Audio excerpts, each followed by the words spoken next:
Hello everyone, in this video I'll be talking about the competent to contract. So section 11 of the Indian Contract Act 1872 states that every person is competent to contract who is of the age of majority according to the law to which he is subject, and who is of sound mind and is not disqualified from contracting by any law to which he is subject. Now here, after seeing what the Indian Contract Act says, we can conclude that there are three elements which states that who is competent to contract. First, that person shall have attained the age of majority. Second, the person shall be of sound mind. And third, the person shall not be disqualified from contracted by any law. Alright, so there are three major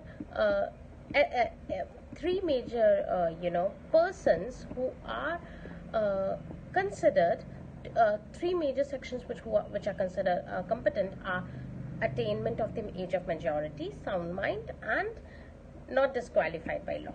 So if you're fulfilling all these three essentials, then you can be competent to contract. Then who is not competent to contract, or as we can say, who is incompetent to contract? Again, three sets of people. Minors, as they have not attained the age of majority. Second, the people who are of unsound mind, obviously because they are not sound, then therefore they will be incompetent. And third, persons disqualified by the law. Now, the section 3 of the Indian Majority Act states that every person domiciled in India shall attain the age of majority on his completing the age of 18 years and not before, except when a guardian of minors person or property has been appointed by the court. In such case, it is 21. So here we see that what do we mean when we say that when we talk about the attainment of the majority. So the effects of minors agreement is that, first of all, there can be no liability in contract.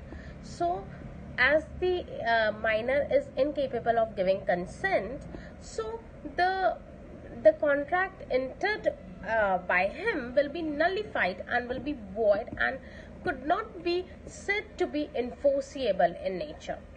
Alright, section 68 of the Indian Contract Act talks about the liabilities of the persons incompetent to contract for the necessaries supplied to them.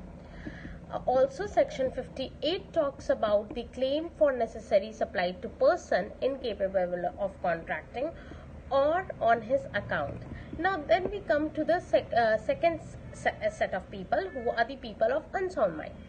For this, there is a provision in the Indian Contract Act under section 12. It states that if a person is said to be of sound mind when at the time of entering into the contract, he is of that mind that he is capable enough to take the rational decision of the effect of the contract and is able to understand the contract and the agreement in which he is entering. So, person of unsound mind includes an idiotic, lunatic, and intoxicated person who, at the time of entering into the contract, is not able to, have a rational thinking that what he's entering into, so and what are the consequences of that contract, and how he is not capable to understand the nature of the contract in which he enters. Now, the person disqualified by law.